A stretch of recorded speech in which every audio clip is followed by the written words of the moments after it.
आइए अब हम लोग इस देश में दलितों की सबसे बड़ी आवाज डॉक्टर उदित राज जी को सुनते हैं। परिसंघ के राष्ट्रीय अध्यक्ष डॉक्टर उदित राज। डॉक्टर उदित राज जिंदाबाद, जिंदाबाद जिंदाबाद। डॉक्टर उदित राज जिंदाबाद।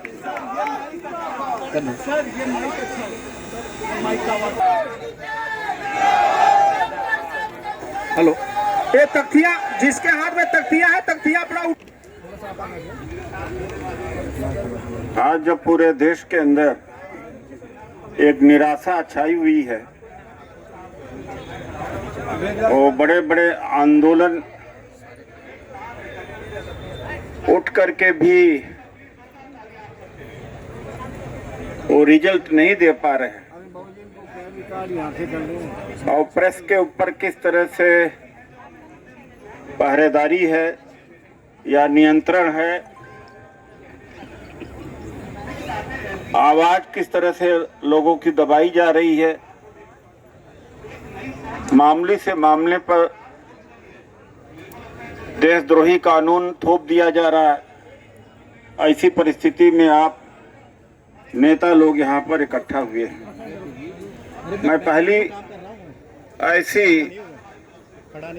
जनसभा जंतर मंतर पर देख रहा हूँ जहाँ हमारे साथी नेता के रूप में आए हैं लेकिन अपने साथ में लोगों को लेके नहीं आए। मैं कह सकता हूं कि 100-150 नेता होंगे यहाँ। कोई अकेले आया, कोई एक के साथ, दो के साथ आए।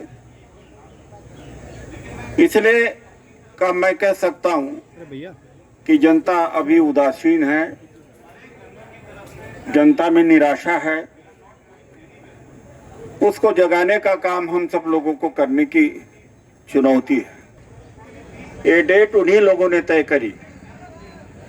तो मैं डॉक्टर ओम सुधा को पहला कार्यक्रम अपने बूते पर करने का धन्यवाद देता हूं और उनका सहयोग प्रेम चौहान जी, बाबूलाल जी और साथियों ने दिया।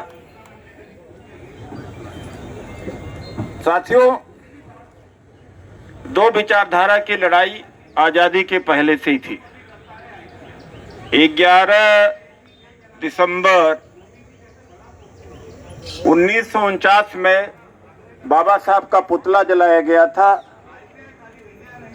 और संविधान जलाया गया था।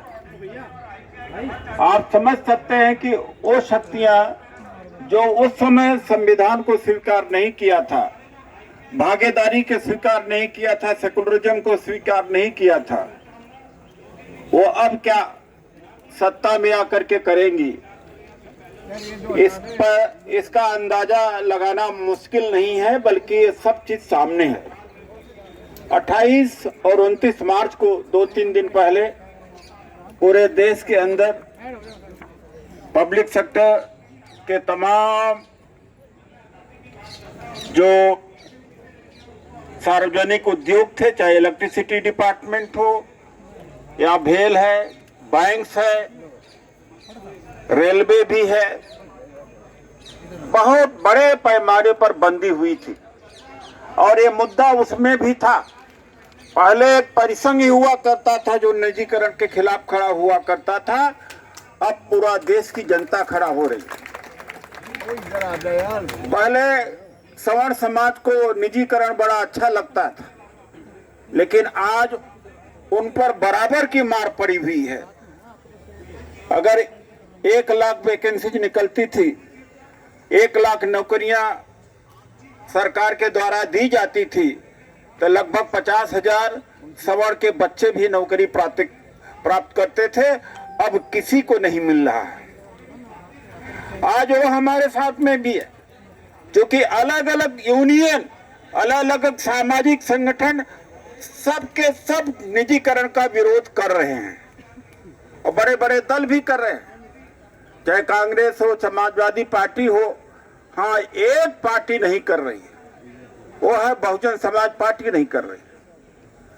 और मुझे लगता है जो बहुजन समाज बनाने चले थे, उन्होंने समाज को जातिवादी बना दिया और समाज टुकड़ों टुकड़ों में बट गया।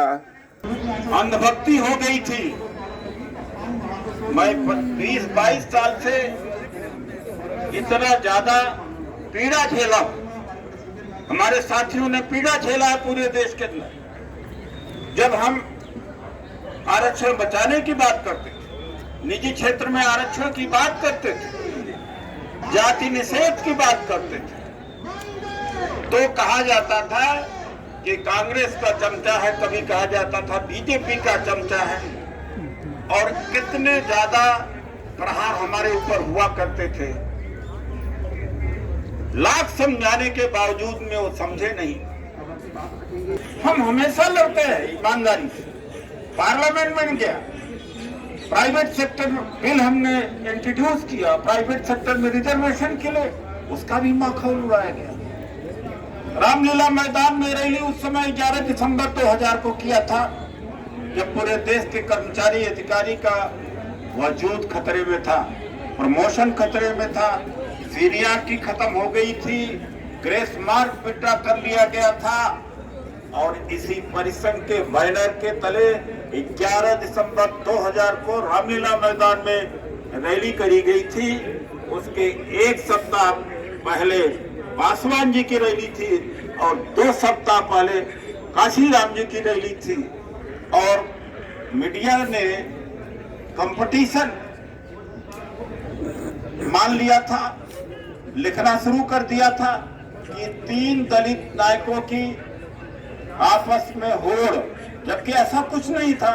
एक संयोग था कि मानवर काशीराम जी रामलीला मैदान में रैली कर रहे थे और पासवान जी रामलीला में ही किया, वो लाल किला में कर रहे थे, हमने रामलीला मैदान में ही किया था। और उस रैली को के ऊपर पूरी मीडिया की नजर थी और 11 दिसंबर 2000 की रैली